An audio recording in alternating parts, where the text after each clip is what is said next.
everybody joining us. Before we get started, I'm just going to read into the record our electronic meeting notice. Given Governor Northam's declaration of a state of emergency due to the COVID-19 pandemic, today's Regional Transit Advisory Panel meeting is being held by electronic communications utilizing the Zoom platform.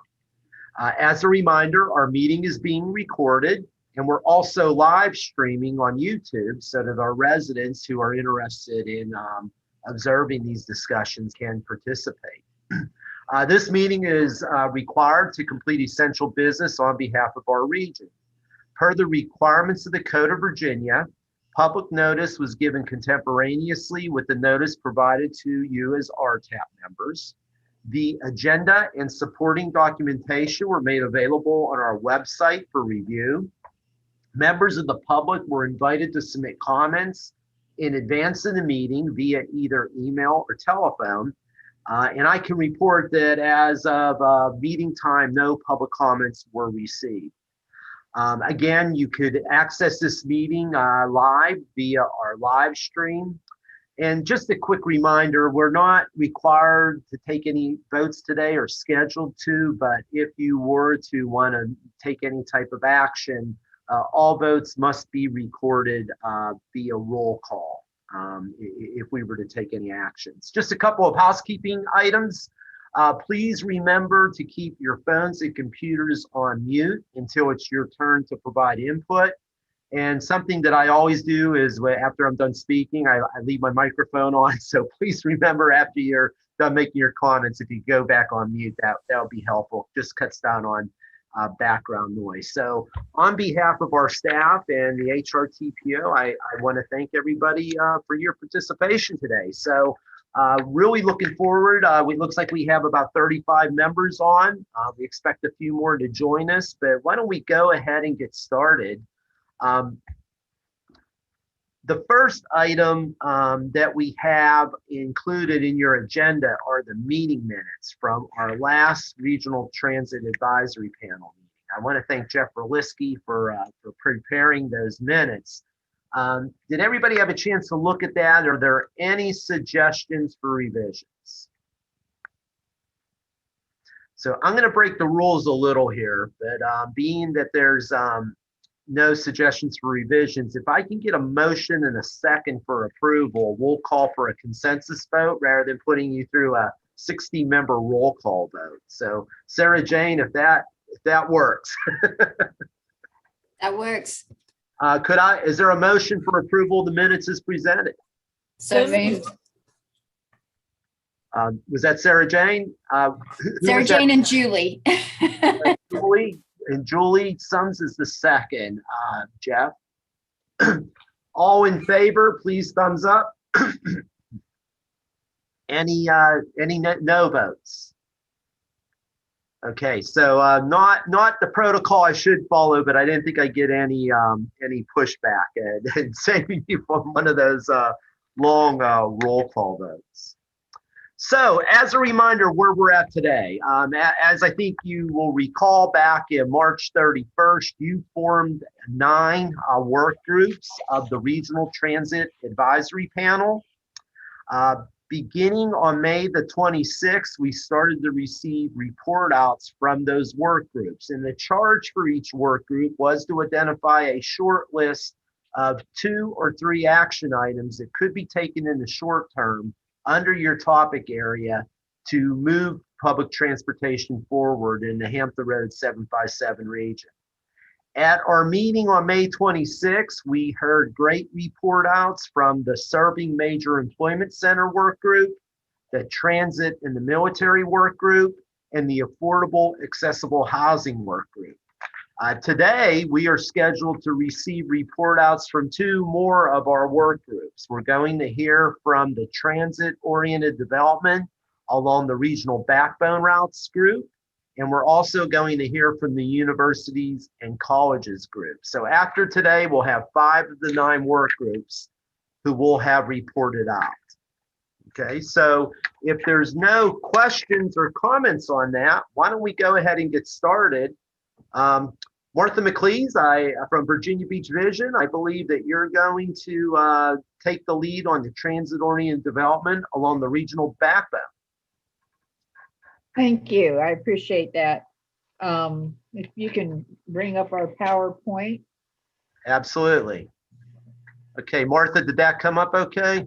That looks good. Let me put that in slideshow mode to make it a little bigger. And Martha, I'll advance for you, so you just say when, okay? Okay. We obviously we're focused on transit-oriented development along the major corridor for the transit. And next slide, if you would, our work group members.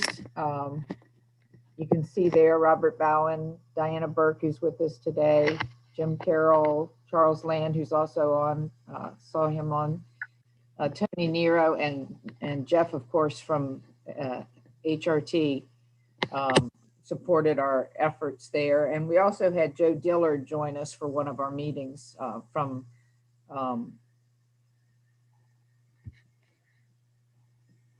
having a brain fart here, pardon me. Hampton Roads Transit. Hampton Roads Transit, thank you very much. All I could think was HRT. Next slide. Hopefully I can get myself together here. We had a couple meetings and we focused on meeting with the planning department members in the cities or transportation planners in the cities to get their sense of what was going on as far as transit-oriented development was concerned, what their thoughts were, what their visions were for their jurisdictions, and to see where we had strengths and weaknesses. Next slide, please. Before I do that, we're getting some background noise shuffling the paper. If we could all go on mute, I'd really appreciate that. Thanks so much. Next slide. What we found were that the cities feel like they're generally ready and positioned for transit-oriented development to happen. One city in particular cited need for incentive funding that would help with that, but otherwise felt that they were in a good position to support transit-oriented development. That the zoning is for the most part in place to accommodate that kind of activity or that kind of development. The success is dependent upon the frequency and reliability of service along the backbone routes. And I'm not telling this group anything that we don't already know with regard to that. One of the concerns or one of the perceptions that we feel like needs to be changed is that transit only serves minimum wage users or those that have no other option. That seems to be a prevalent opinion or thought that needs to change in order to expand the base of users and to attract the kind of transit-oriented development that we'd like to see along that route. The recommendations, next slide, please, from the group are we need to understand the core ridership and their needs so that we can better meet those and accommodate those. We need to have some incentives in place that would help encourage businesses to locate in the transit along the major corridors. Things such as, dry cleaners and mini marts and coffee shops and those kind of things where people can gather while they're waiting for the transit service or gather things, get errands done on their way to and from their destination.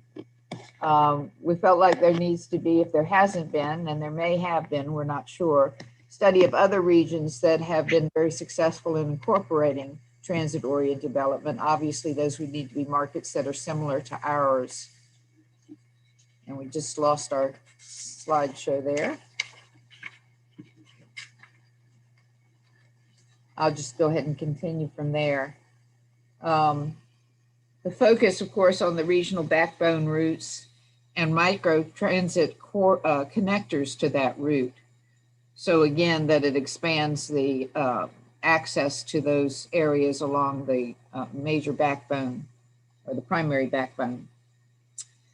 We need to expand access for workers during high demand hours and communicate that to the consumers. I think HRT does a good job of communicating to the users that they have now, but there might be some creative ways to expand who we're communicating to, getting information to a broader audience.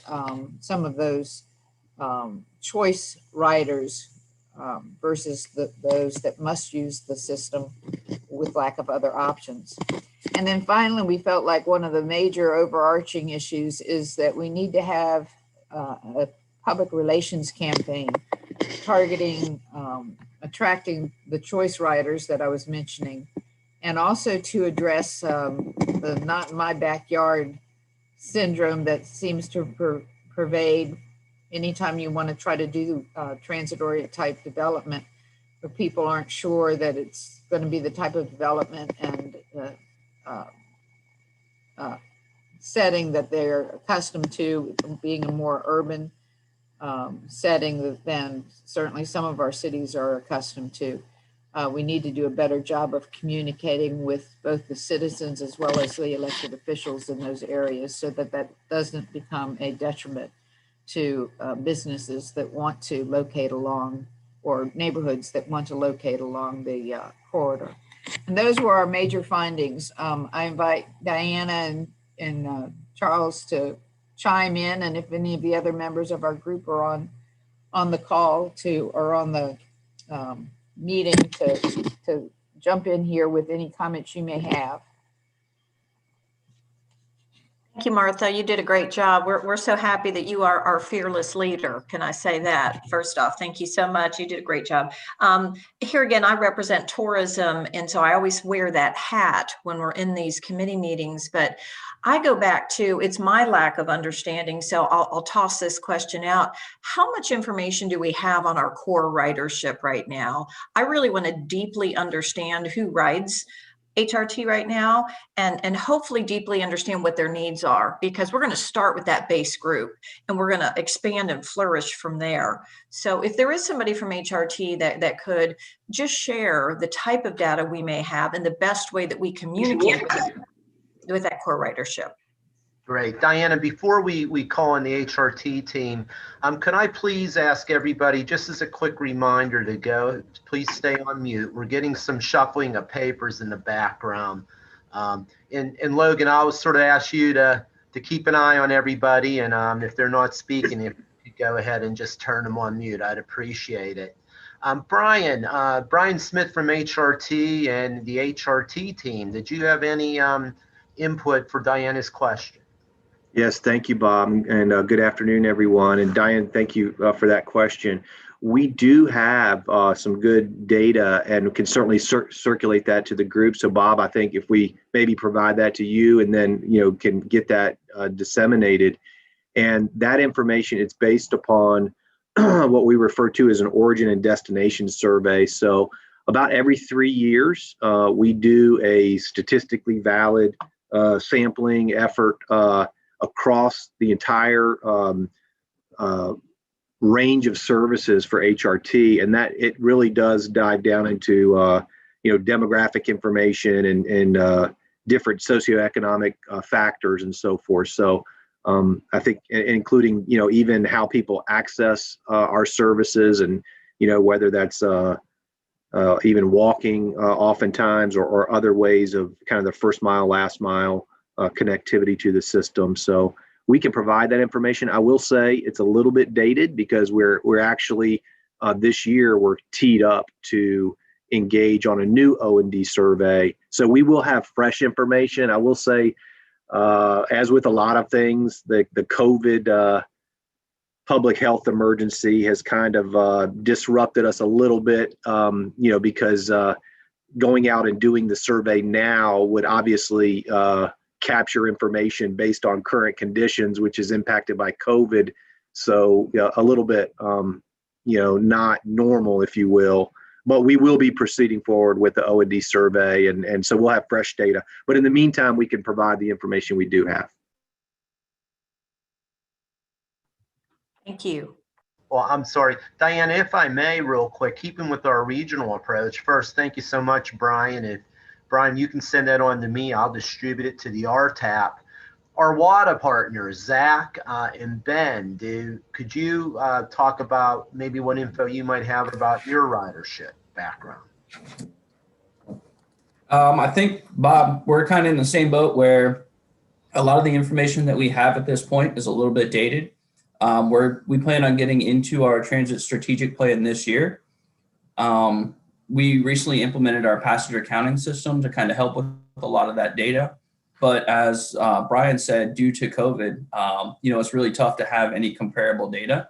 We've only had that system in place for about 2 years now. So everything that we have is a little bit skewed still. So that's kind of where we are.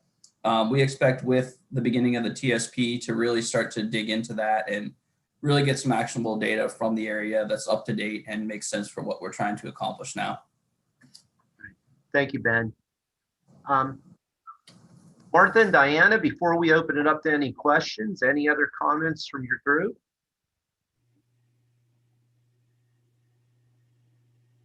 I'm just interested in finding out what other destinations who have gone through this type of review, is there a destination out there that's really knocked this out of the park, right? And so we could glean some very good lessons learned from others. That was just one of the many points that Martha so eloquently stated. So just want to share that thought as well. And I would like to reiterate Diana's comments to thank Martha for her leadership role on our committee. She sort of herded the cats on a regular basis. So thank you very much, Martha. And I guess it really looks like our recommendations are sort of focused on just what it takes to establish a successful service. Because the message that came through to me from our discussions with the various city officials was that if you build it, they will come. If you establish a successful, dependable, frequent backbone service, and it has good ridership, then the transportation-oriented development will come. They said it would be helpful if we had some incentive money to help establish that. But other than that, I think the cities are out in front. They're ready to go. Thank So you. that's my thought. So what I'm going to do real quick is just stop this screen share so we can get everybody up on the screen. Why don't we pause there? But before I do that, Mark Shea, I know the group interacted with you as a Virginia Beach planner. Mark, any insights or thoughts you wanted to provide, related to this whole notion of transit-oriented development, or anything we haven't touched on today? Yeah, it was actually a little difficult to present because we kind of went a little bit backwards because of the whole light rail Virginia Beach Transit Extension study, and we were poised to really capitalize on transit-oriented development. And I had to say that it can still happen with the backbone routes, and kind of using more of a word like it's transit-friendly development. I know not being a fixed route like light rail would have been, it's not quite the same assurity to businesses that they're always going to have that transit service there. So I had to kind of explain that this can still serve some of the same purposes, maybe not quite to the same extent that we were planning for, but it definitely has transformed portions of Virginia Beach into areas that are examples of how you can design development to make it easy to take transit.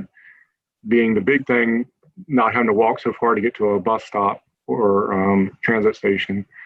A lot of the suburban areas, you have the large parking lots or the campus-like settings where it takes a long time just to get to the stops. So that's a consideration that we should have in the future with our bus routing, is that we make sure that they're as friendly as possible towards transit, because we have a lot of routes that cover a lot of distance in Virginia Beach and may not have quite the ridership of the the one right in our down the main road of Virginia Beach, 264 and Virginia Beach Boulevard, which has our highest ridership. So those are some of the thoughts that we had, and then also at the same time we were discussing it with Norfolk, and the idea that they went forward with the light rail, so they had a little bit more advanced TOD aspects than we did, but it was a very interesting conversation and very helpful to planning efforts here, that we are continuing to promote our strategic growth areas as areas to have this type of development.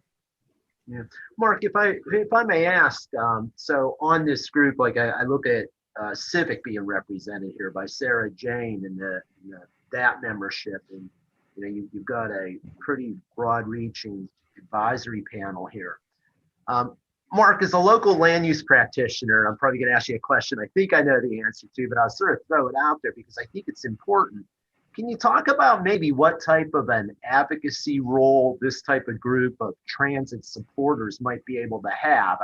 We all know sometimes when development comes in and it proposes density or proposes mixed use, that sometimes, our elected leaders hear from parts of our community that are maybe nervous about that, right? Right.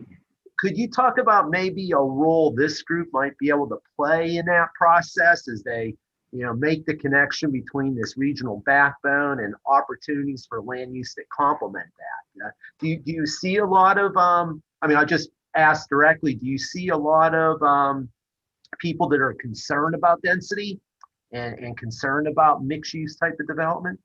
Yes, actually, we did a far-reaching survey to kick off our comprehensive plan just before the pandemic. And we had over 3,000 responses, and we still got a significant number of people who were asking, are you still looking at light rail? And also, active transportation with biking and walking was another big response from the transportation side.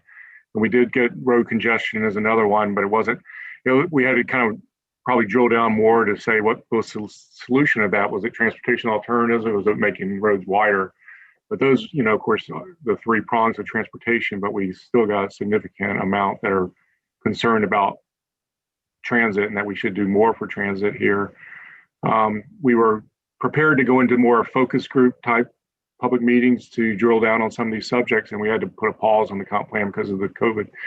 So now we are thinking about probably starting back up later this year, and we're planning for that now. So this group can definitely have an advocacy role with the comp plan. But you brought up an interesting point, because we do get a lot of input with our comprehensive planning process. When it comes to individual projects, sometimes it becomes a opposition from the immediate area, and maybe not so much from the community as a whole, to whether the project is good on its merits or not. So it would be even good beyond the comprehensive plan to have advocacy for this type of development. And the good thing about the strategic growth areas that have been in place for about 20 years, so I'm always careful to try to promote it in these areas first, because we have a lot of land that has not transformed into this type of development, but people are kind of expecting it and are always saying, well, this kind of development should occur in the strategic growth areas. So in some of these areas, like, the Hilltop or Rosemont, some of the other ones that haven't really taken off, like Town Center or the oceanfront, there will be less pushback from the community on it, because we've promoted it as a planning tool for last 20, 25 years, and there's a lot of land available, and it's right along the spine of our busiest bus route. So that's kind of my thoughts going into the plan, but of course, we'll listen to the public and adjust as we hear input. No, thank you, Mark. And Mark, one of the things, if there are opportunities, either surveys or public meetings, if you want to push that my way, I could get that out to the panel. And why I wanted to bring that up to the panel is I know a lot of you are enjoying this process, but you say, what can we do to influence and have an impact? And every every one of these development proposals, Mark, having done what I know you're living, is, how we push that ball up the hill, right? Right. Thinking about how they relate to transit and the right type of density and how it's oriented. So I know that planners like Mark would appreciate that type of support as they walk through that process. Well, let's open it up to the panel. You heard from Martha, you heard from Diana, you heard from Mark. Any questions from the panel on thoughts on transit-oriented development along our regional backbone? Any questions?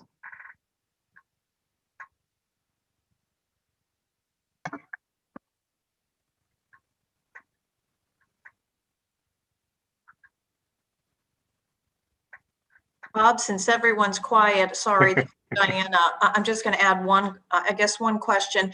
Who handles PR for HRT? And that was one of the many things that Martha was kind enough to share. As we continue to improve HRT, and we're very excited about all the programs coming down the pike, so thank you to those individuals that are involved with that. Unfortunately, there might be somewhat of a negative perception, and we don't want that to exacerbate and continue. So we really felt like a real engaging, communicative PR campaign when we become that new system that's even better. Who's responsible for that, and how can we play a role there? Brian, you want to go ahead and take that one, or? Sure. So at HRT, we've got our internal, team, our marketing and communications department. So quite a bit of our creative work is produced in-house. And so we've, in the past, and, when we talk about launching new service, I guess talking about TOD, it makes me think about light rail. So when we had the launch of the Tide, we did lean on some outside support. So we certainly are, looking to do that as well as we, contemplate rolling out the 757 Express and that new branding, and with the rollout of the regional backbone service, will kind of be a mix of internal and external resources. But we do have, as far as who kind of oversees that and shepherds that, if you will, we have a marketing and communications department at HRT that has a primary responsibility. And, and I think, Diana, to your point, one of the things that I think we can all help HRT with, and WADA, but Brian, I think you'll agree, what the transformation you're going to see here over the next 3 years now, for the first time, HRT has a dedicated source of funding. And I just want to pause and repeat that. For the first time ever, a dedicated source of funding is really a brand new day, right? And I think, Brian, 5 years ago, would you have ever thought about 15-minute services on a backbone, right?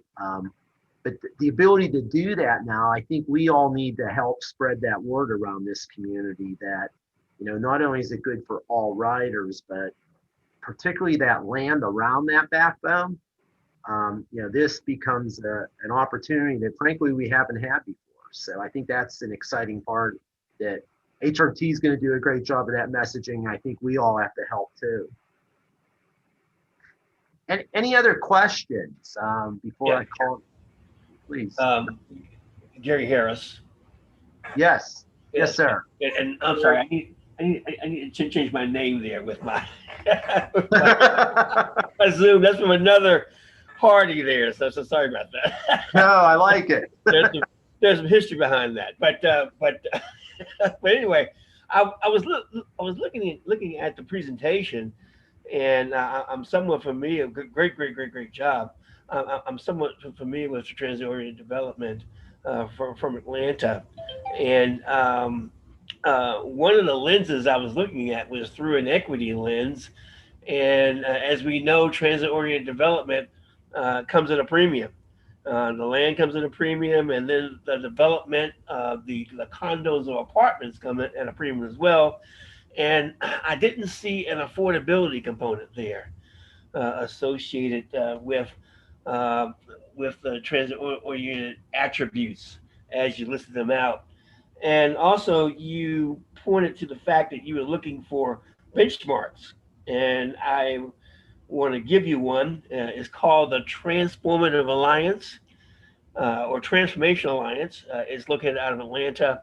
It's a combination of some 30 organizations, including um, um, their Hampton Roads Planning District, their Atlanta Regional Commission, same thing, Transportation District, acts as the anchor institution for that alliance, and then a number of NGOs around that. And their mission is to move from transit-oriented development to equitable transit-oriented development. And I'm just reading here, if I could just share a few words with you. ETOD, combining people and placemaking and integrated into transit, is a driver of the economic prosperity in Metro Atlanta, creating thriving, inclusive communities. The Transformation Alliance facilitates collaboration and support of ETOD in Metro Atlanta, et cetera, et cetera, et cetera. So there, that they've moved from TOD around their modern backbone rail service to equitable to TOD, and again placing an emphasis on the equity component, ensuring accessibility, affordability, etc. All those things to ensure that everyone can take advantage of this premium opportunity, which is not always the case. So I would invite you again to look up the Transformation Alliance. They're a great group that have been around since 2014, and they deal with both sides of the house, both the TOD and the equitable TOD side of the house, with MATA, which is their transportation agent at the center, as well as the Atlanta Regional Commission, acting as the backbone authority.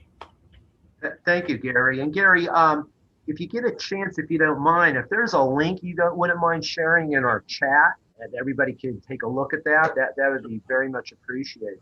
Okay. Thank you, sir. Any other questions, comments, thoughts on transit-oriented development along our regional backbone? So, Amy Inman, I don't know if you're multitasking, but I see your name there a second, Amy.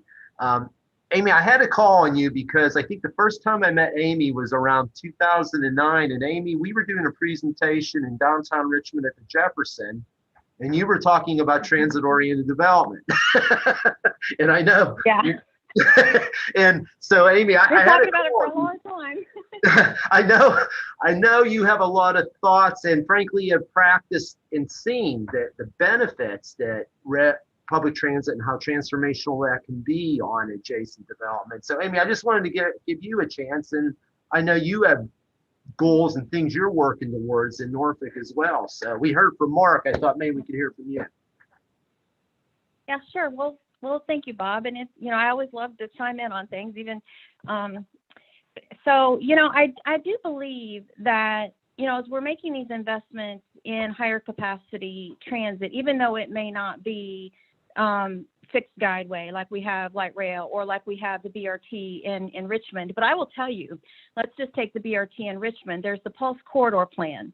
And when we began the BRT, we identified potential station locations that would support increased development around those stations. And I will tell you, if you go and look and drive down Broad Street now, the 7.5 mile between Willow Lawn and Rockets Landing, you will see major redevelopment that has happened, major dense mixed use happening around those BRT stations.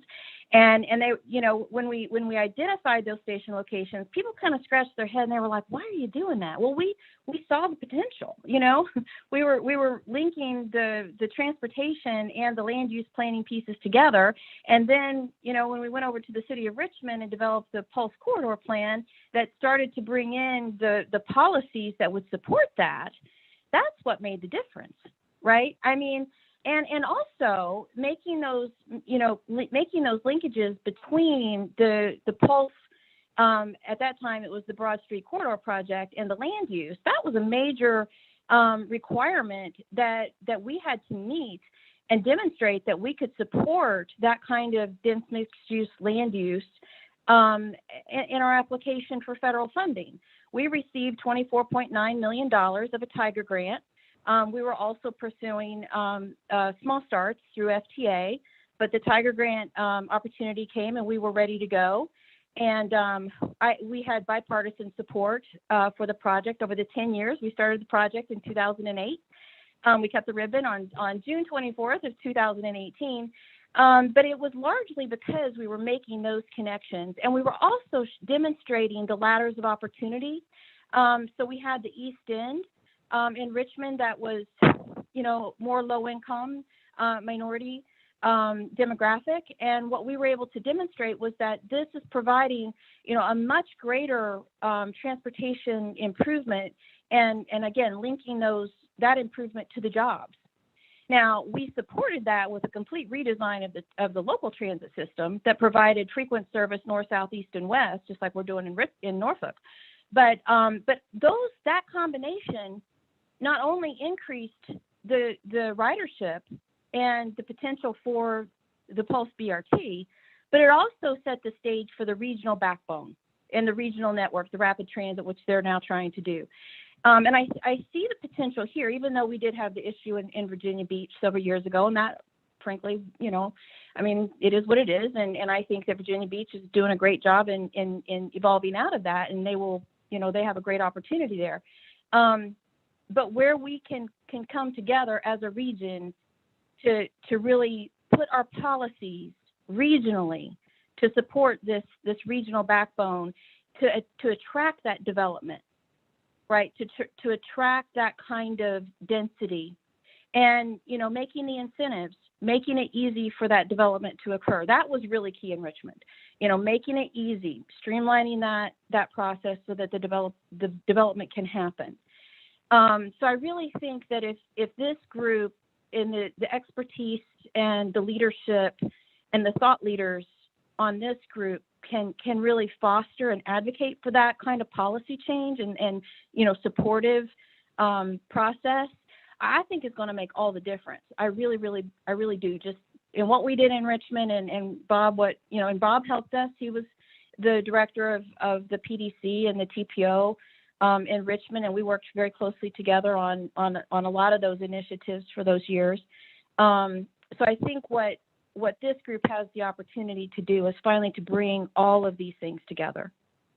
And from a policy perspective, from an advocacy perspective, and really just providing the fundamental support that public transportation needs. So I guess that's all I have to say. Okay. Thank you. Thank you, Amy.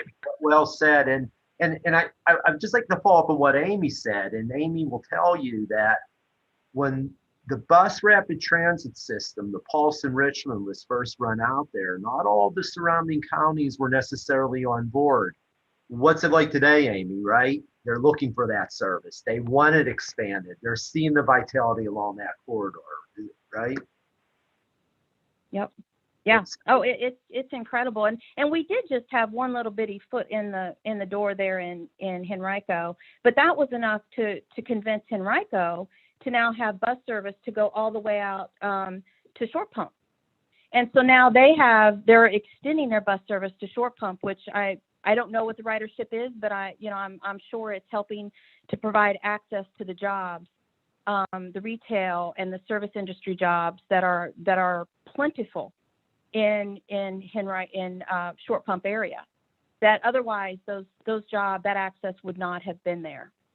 But we gave that little spark of hope and that little bit of this is okay, and now they're continuing on. And I believe at some point, Bob, we all hope that they'll continue the BRT out to Short Pump. First, they need to go north and south. That's probably the next step forward, in my opinion, but that's just my opinion.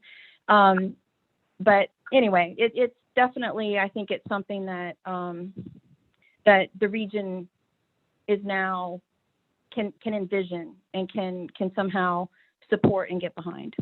Great. Thank you, Amy. Appreciate those comments. And so before we leave the transit-oriented development, we have a report from our university and college group. Why don't we pause one more call for any questions or comments? Okay. Well, Martha and her team, thank you so much. Really, really appreciate your work and for the briefing and the report. Why don't we move now over to Barry Bishop, who's going to take the lead on presenting our university and college work group. And Barry, of course, Barry from the Greater Norfolk Corporation. Barry, let me know when you're ready for me to share screen. Sure, go right ahead, Bob. Thank you very much. And yes, I am reporting on behalf of the universities, colleges work group. Next slide. And those work group members include Scott Sildorf at ODU, Keith Moore from Virginia Wesleyan, Julie Sums at William & Mary, Roline Quinney at the Connect 757, and Bob McKenna at the Peninsula Chamber, and yours truly. Next slide. We've really, our recommendations touch on three areas, or three themes, if you will. Connecting 4 college university campuses, anchors of innovation and improving access to them, autonomous vehicles, and micro-mobility. Next slide. On that first theme of connecting the 4 college university campuses, anchors of innovation and improving access to them, first recommendation is to encourage Hampton Roads Transit to investigate applying for transit ridership incentive program, zero fare and low income projects for the Tide. You know, we meet this morning against a backdrop of increasing interest across the country in reducing, or in even some cases waiving, transit fares as a way to fight inequality and lower carbon emissions. Kansas City, for example, in late 2019 became the first major U.S. city to approve a fare-free system, the Zero Fare Kansas City program. In Olympia, Washington, they went to a free transit program in a 5-year test project that began in 2020.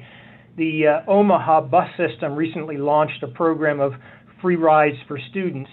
In Los Angeles, the task force is developing a proposal that would eliminate fares for all riders. And in Albuquerque, New Mexico, a program that eliminated fares for riders 18 and under has been expanded to include students under 25 and those 60 and older. Here in Virginia, the mayor of Alexandria has proposed making the city's dash system free for all riders, and other large localities like Lynchburg, Roanoke, Richmond, Charlottesville, Fairfax County have all expressed interest in eliminating transit fares for at least 3 years. The Transit Ridership Incentive Program, or TRIP, is a new statewide grant program dedicated to improving transit regional connectivity in urban areas with a population in excess of 100,000, and in reducing barriers to transit by supporting low-income and zero-fare programming. It's the latter, if you will, the fare-free and low-income pilot program that we're recommending that HRT investigate applying for, and specifically for the Tide. The Transit Ridership Incentive Program provides funding to transit agencies for the purpose of supporting the deployment of zero-fare and or subsidized fare pilot programs, again designed to support low-income communities with the goal to increase the system's ridership, accessibility, and equity. And it will primarily consist of providing subsidized or fully free passes to low-income populations, eliminating fares on high-capacity corridors, or deploying an entirely zero-fare system. It's our understanding that draft application guidelines are being, comments rather, on draft application guidelines are being accepted until July 7. The program then will go for final approval, and either in July, later July or in August, there'll be an opportunity to apply. In addition to that, or concomitant with that, we would think that taking a fresh look at the Go Past 365 from a standpoint of perhaps reducing the cost and or the number needed for volume discount would also be in order. The second recommendation is to encourage Hampton Roads Transit to explore the potential for a dedicated shuttle between the Fort Norfolk light rail stop and the ODU campus. As most of you know, the Tide runs the entire length of the Norfolk Innovation Corridor, and for those that perhaps don't, the Norfolk Innovation Corridor runs from ODU to the medical complex, to Fort Norfolk, to the Neon Arts District downtown, Harbor Park, and to Norfolk State. It runs the tide runs the entire length of that corridor, with a notable exception of a last mile connection to ODU. There is such tremendous potential synergy between ODU, the medical complex or campus, if you will, Fort Norfolk, the Neon Arts District in downtown, Harbor Park. Just recently, as you all know, there was the announcement of the joint School of Public Health from Old Dominion and Norfolk State, Eastern Virginia Medical Center. Wouldn't it be great if a student at Norfolk State could get on light rail and then easily get on a shuttle at Fort Norfolk right to Old Dominion and vice versa? That what is lacking, again, is that seamless link to ODU. It's also a talent retention piece. We want students to explore and to fall in love with 757, and we think this would be a way to perhaps help make that happen. Next slide.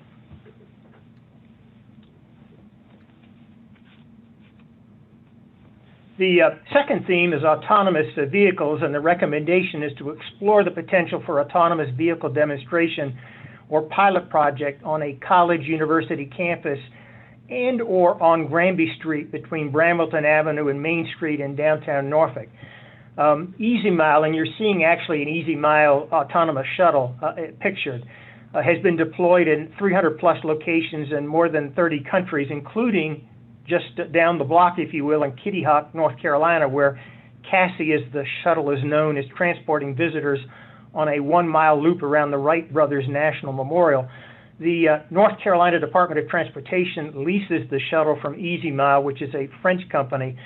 Cassie, short for Connected Autonomous Shuttle Supporting Innovation, made its North Carolina debut transporting people around the North Carolina State University's Centennial campus last year before the pandemic hit. In Utah, the Easy Mile autonomous shuttles were deployed in 10 locations over a 12-month period around Salt Lake City, and they trialed them in different use cases, including a business park, a university campus, hospital, and mall. The autonomous shuttle pilot was a partnership between the Utah Department of Transportation and the Utah Transit Authority to demonstrate the operational characteristics of an autonomous electric shuttle.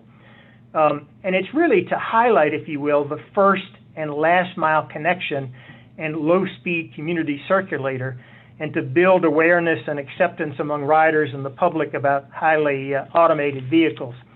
I would simply add as an aside, I don't think it's a coincidence that Salt Lake City has become a magnet for entrepreneurial talent, for innovators. It is one of the fastest growing cities in America. And I think having an autonomous vehicle demonstration trial project here in the 757 would send a strong signal that the 757 embraces innovation. Next slide.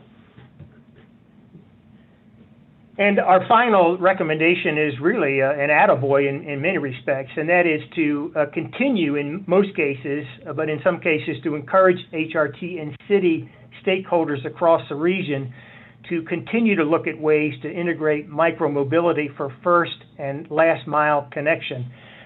Scott had shared with me, and I'm going to open up to the rest of my teammates for comments, but he was at the Tides game over the weekend.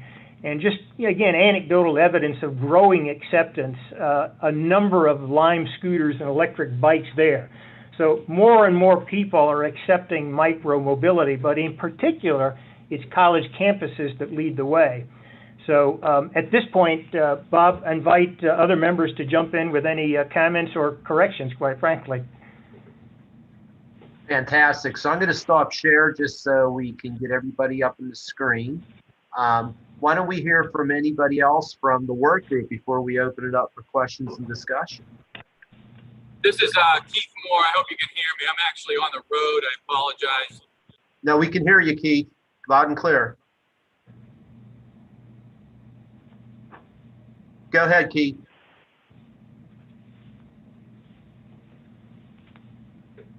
Oh, we might have lost Keith there, Barry. Barry, other members of your work group that want to provide some comments? No comments or corrections, just thank you very much for that presentation. Summed it up really well. Thank you. So what? I hung up the phone by accident. Oh, that's okay. That's okay. Welcome And back. I pulled into a garage, a gas station. So I'd like to also echo that comment and thank you for presenting. A couple of things came up during the previous one and this one also that I think are noteworthy. I don't think I have done a good job enough of promoting transit on my own campus. We have orientation 4 offerings. Our first was yesterday. And there was a great opportunity for maybe there to be a presence. So that goes back to the who does PR for Hampton Roads, because I'd love to have a representative there exposing our new students, maybe even have touches to our continuing students about how to navigate, to promote, whether it be a reduced rate. But I'll take some ownership on that. I haven't even thought of reaching out, and that's something I should have done. And that brings me to the next point, which is the Lime bikes and the birds and all that. 3 years ago, because last year it didn't happen, I actually partnered with Lime Bike. They have a regional rep.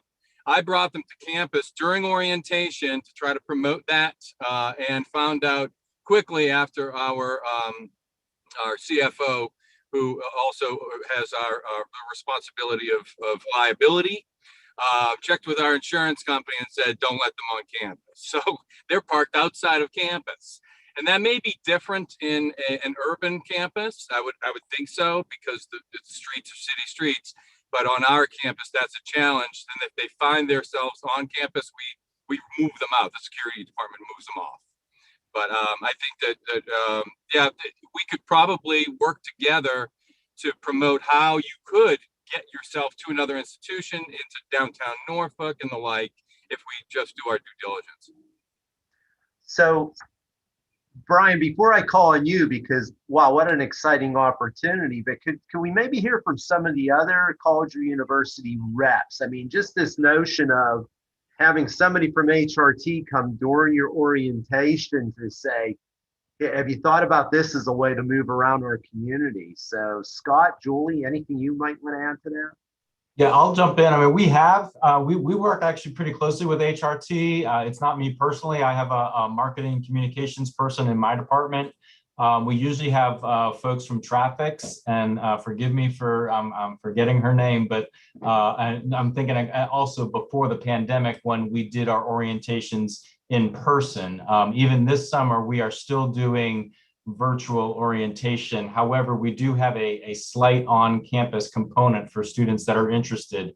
But in years past, before the pandemic, we would, the way our structure is at ODU is every unit that has anything that we want to impart to incoming students, we typically give a presentation.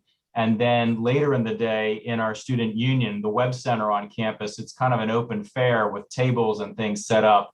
And so, for example, in my department, we'll hand out maps of campus that show where students can park, but we also talk about the Go Past 365 program. We answer questions from parents about, should I bring a bike or can I rent a bike? All those sorts of things. So, and in those previous on-campus events, we've had really good representation from Traffic. So Keith and other members, I highly recommend the coordination there to make sure that keeps happening. And then just real briefly on the scooters, Lime, Bird actually first showed up here in Norfolk in 2017, maybe. And I think our approach with Lime was to coordinate with the city, and my hat's off to Amy Inman and her group for their coordination with Lime. And so we really just kind of piggybacked on the city, and it is different because we are a little bit more urban. We don't have a kind of a campus front door. We have many doors, many ways into the campus from the city of Norfolk. But I won't say micromobility has gone without its challenges. We've had plenty of challenges. I've had several phone calls with senior leadership at the university over the last 2 years, but I'm happy to say they're still on campus, and that's just because of the hard work of my team and trying to, and Lime. Actually, Lime has been a great partner for us. And as far as I can tell, other micromobility providers do the same thing. So like many things in life, to kind of sum it up, I think it comes down to coordination and communication. You got to have regular communication with folks. And that's what will open up the opportunities for better connections between our students and the broader transit network. So Scott, if you wouldn't mind, I saw the one recommendation that I was intrigued by from the connector from the end of the light rail. I imagine you had a little to say about that. So we have Amy here too, and yeah, a little for your idea. I think when the Tide began operations in 2011, we had a targeted route 16 that sort of served in that capacity. Due to funding and other things that went away. Barry summarized it great in just describing the innovation corridor, and we're really the leg of that corridor that unfortunately is not part of the Tide system. And the planning process for the Norfolk Naval Station ruled out the Western alignment, and so that kind of ended extending the Tide to ODU. The university, I think, has always been in favor of it. And should that ever change in the future, I think we'd still be in favor of it. And so whatever we can do to make that a faster connection between the Fort Norfolk station and direct to campus will be highly beneficial for our students, faculty, and staff. So that's probably where we stand. Great. Julie, before we go on to your institution, Brian, any thoughts of anything you've heard from HRT's perspective?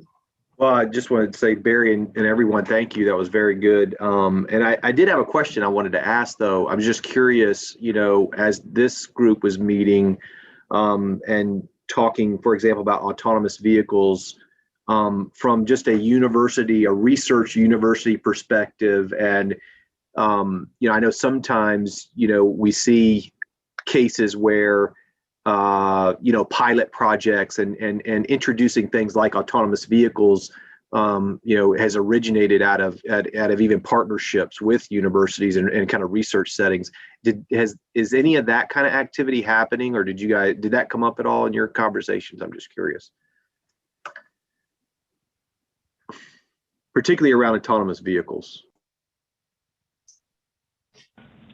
I'll answer for at least my department, transportation and parking at ODU. I'm not currently in communication with that. I jokingly said, I think on one of our meetings that, my plate is pretty full, but that's not to say that we couldn't create that sort of a partnership. And we, as has been well documented, we've got lots of folks that do the transportation research at ODU. And so, I just need to start some conversations and keep that interest level spiked, because honestly, it wasn't until Barry pointed it out that I even knew that shuttle was happening just a mere 90 miles away down in Kitty Hawk. So I just think that's a real opportunity for the region to have autonomous vehicles here when other states so close to us, North Carolina, is at least checking it out, researching it, getting the public to hop on board and ride around. I think we'd be remiss if we don't to pursue the same level of interest here.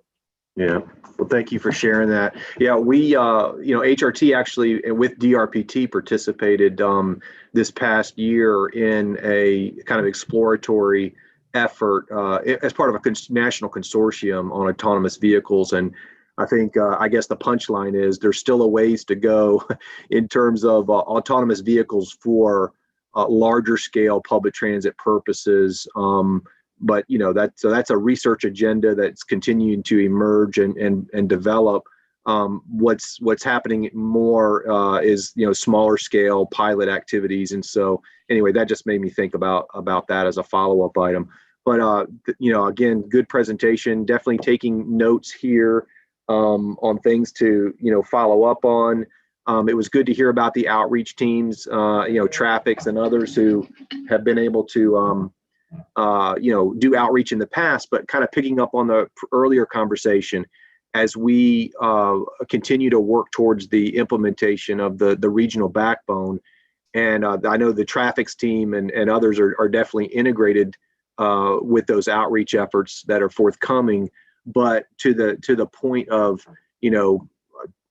I guess, a toolkit, if you will, and other resources that can be provided to groups such as this, so that we can get the word out and have champions, if you will, to continue to advocate for transit. I think that's definitely got to be part of it. The TRIP program, we are super excited about. That's been in the works for a few years now, so it's exciting to finally see it coming online. We're looking forward to those application, the window of application being opened here in the very near future. So we are looking forward to participating in the TRIP program and you know, being able to utilize some of those resources here in the region. I think that's actually been something we've also been in talk with both WADA and Suffolk as we and the TPOs coordinating regular meetings among the transit providers. The TRIP program is something that's been on our radar as a group as well, and looking at opportunities to even coordinate, you know, on some of those applications for some of that funding. So looking forward to participating in the TRIP program. And Brian, maybe there'd be an opportunity for you to reach out to who said, you know, it sounds like Scott, you've been able to incorporate this into your orientation, but Keith seemed to think that maybe there's an opportunity there, Brian. So maybe that could be a follow-up. Sure, absolutely. Thank you. Moving up on the peninsula, I did want to let you talk a little bit about transit and your collaboration with WADA, or maybe opportunities there. Well, to be honest, in my role, I don't do as much with the orientation of students. I know that at least my recollection is that WADA is a part of the presentation, just like in other universities, but that's something that I really need to do some digging on. We did have a conversation in our group about how students sometimes spend 4 years on campus without ever leaving if they don't have their own vehicle. And so I think that's a pretty common experience, really. So I'm sure that we could do more to bolster the recognition of WADA, and I'm happy to look into that more. I do know that when electric scooters were first looking at campus, it was not something that our administration and chief of police embraced. They are in Colonial Williamsburg a little bit, but I'm not sure how that'll evolve after the pandemic and more folks are back on campus. Very good. So just to plant a seed, maybe something we won't be able to work out today, but Amy, Scott, Brian, and others, you know, Pavitra and I would be excited to work with you, and maybe even a brainstorming session that, you know, some type of a pilot grant program would come up around testing autonomous vehicles. And we thought that might be a match for a pilot, whether it be ODU campus, Amy, or something that fits into your city's plans, you know, would be all in and collaborating on that and seeing. And obviously, as this new infrastructure package comes forward, sustainability is going to be a priority. So might be something that we could think about. Obviously, a lot to consider, Scott and Amy, in your city and on your campus. But you know, that you've made us think about some things, so I appreciate that. Anything else anybody has for the college and university work group? Hey, this is Sarah Jane. I just want to say thank you. That was a really great presentation. And I think it's a really important initiative, actually. If we can get some of our younger generation, you know, used to using public transportation as part of their lifestyle choice, I think that it's going to be really critical to how we're able to build on what we already have. So they, after all, are our future generations. So I think it's really a great move. And again, great presentation. Anything else from others? It is Kurt. Hopefully, just I always like to call out that when subgroups have common recommendations, our major employers sub-team had a very similar recommendation around the concentration of activity of EVMS, ODU, Norfolk State, and so we have synergy there.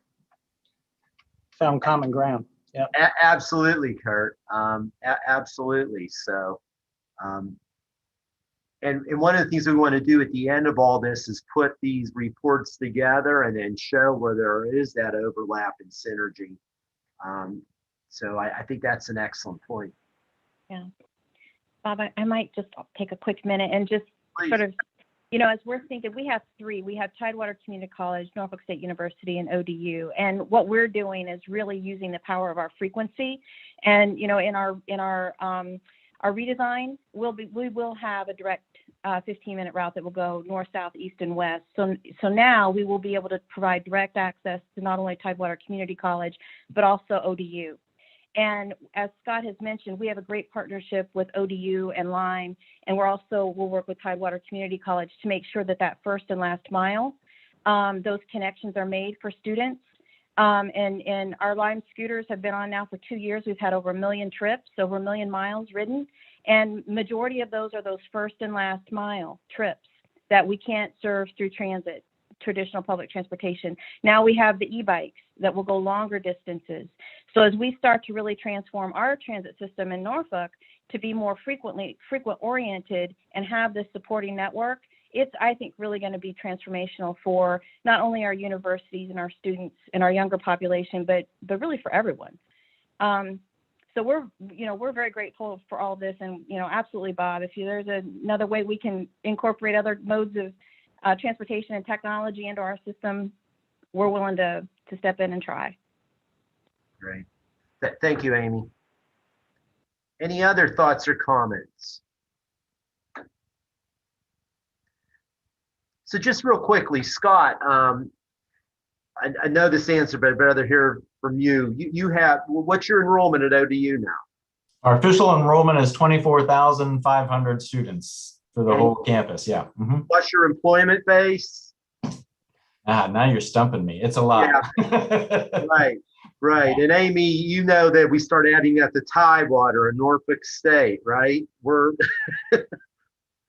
getting up to over 70,000 people pretty quick in a fairly concentrated area. So what an opportunity for us.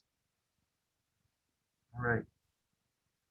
Well, Barry, anything you and your work group want to add before we move on? I'm good. All right. Well, thank you both to both groups. What great report outs today. I'd just like to give an update on a couple of things. I know a lot of you wonder, okay, we're coming about with these report outs, what impact are we having?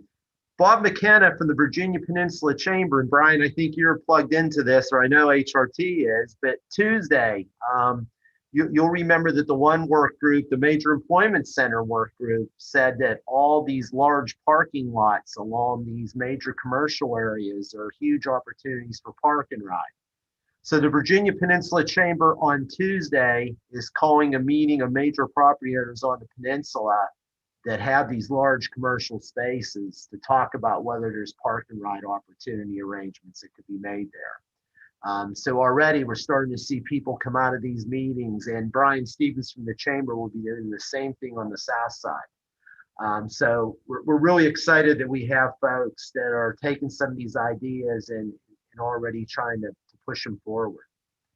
So where that places us is, we're a little over an hour and 10 minutes in. We have heard thus far from 5 of our 9 work groups. The work groups that remain to report out are the bus stop amenities, the transit advocacy and ambassadors, transit for the Williamsburg, Virginia Beach tourism corridor, and technology. So what I'll be doing is look for an email from Cynthia. I'm going to reach out to all you and say our next meeting is scheduled for July the 14th. And we want to confirm how many of your groups will be ready to go on that July 14th meeting. Now, logistics. The governor's state of emergency is due to end June 30th. This regional transit advisory panel was created by the Virginia General Assembly under the Code of Virginia. We believe that we're going to have to follow the meeting protocol of public bodies. After June 30, we no longer have provisions to meet virtually. Okay, so there's a very, very good chance that our July 14th meeting would need to be in person. Okay. Now, the good news is we do have a big boardroom. As many of you have been there, and we also have a seating area, so we can sort of set that up with our big boardroom table, and then we can have another ring of circles around there, so we can still try to stay as separated as possible. I'll have Cindy reach out to all of you and see what your availability looks like, if we can provide you some lunch. And we'll do box lunches so that nobody's eating off buffets, etc. You know, taking precautions. But we'll put a filler out there. Two things. Number one, to see which of the 4 workers would be ready to present on July 14th, and then how many of you could make your way to the regional building for that in-person meeting that day. Okay. I'd just like to pause there, maybe starting with HRT and WADA. Is there any news or information that you all might want to report? And Brian, I don't mean to catch you cold, or Zach, but just want to give you an opportunity. While we have transit advocates together, is there any news or information, Brian, or have we pretty much covered it today? No, this has been great. I would just add, and just as a follow-up item, tracking from earlier, that we'll certainly provide the origin and destination survey data. It does, have some pretty good breakdowns of different types of information, and we'll be doing a new one and get updated information out later. But Bob will send that to you so it can be shared with the larger group. On the news front, I guess the thing that comes to mind, which is pretty exciting, this past week, RTAP at their meeting last Thursday approved HRT's application for funding as it relates to the startup of the 757 Express. So we really appreciate the ongoing collaboration among all of the regional organizations, and unanimously, again, both the MOU between HRT and RTAC and the our application for regional funding was approved. So we're building one step at a time. It's all incremental, but we're excited to start getting our feet underneath us, if you will, and keep making progress towards ultimately launching the new 757 Express. Thank you. And yeah, I just compliments. I know that William Harrell and Kevin Page have worked so closely on that, but it is great cooperation. So compliments to HRT and RTAC in moving that money. Zach, what's happening up in the WADA area? Hey, Bob, thanks for giving us the opportunity to speak. As Ben said, we really are anticipating getting started with our transit strategic plan soon, which is a requirement of the Department of Rail and Public Transportation. And, this group is especially good, and just hearing some of this feedback as we move forward on that. We want this to be a game changer. It is something, again, just like you said, this panel was created by the General Assembly. The General Assembly is also requiring these plans. So we certainly look forward to getting that to where it's an actionable plan that we can get a lot of these things into. So yeah, this group is especially good for that, and hearing some of these things about autonomous vehicles. And I was actually just corresponding with Brian the other day about electric vehicles as well. There's just tons going on with that, with policy at the local and federal level. So those are really pushing forward fast. And so, yeah, so thanks to everybody in the group, and to hear all the feedback has been fantastic, and we look forward to moving forward on that. So Zach, I'm just curious, with you being the transit system around Busch Gardens and Williamsburg, are you starting to see an uptick in visitation and transit riders? People starting to travel more, does it look like? Yeah, we really also see it. We partner with Colonial Williamsburg to provide them vehicles and assistance on some of the historic areas. So they're certainly seeing an uptick, and we are seeing, some uptick in that as well, and with employment. And, we do have some of the workforce that ride, obviously. So yeah, it's been an uptick. I think still there's limitations there, but, I guess any news on that front is good news. So yeah, things are looking up, which is great. Diana, what's the report from the ocean front? Things getting more active in terms of people traveling, does it appear? Yes, sir. That pent-up demand, my friend, is really something, and we've never seen anything like it. You know, COVID to now, we have so many guests visiting our destination throughout the region. We don't have enough workers. So again, I so appreciate participating in this, because any way I can help to attract and retain employees, it is #1 priority. So we are very, very busy. If you know of anyone that wants a job, please have them call me. All right.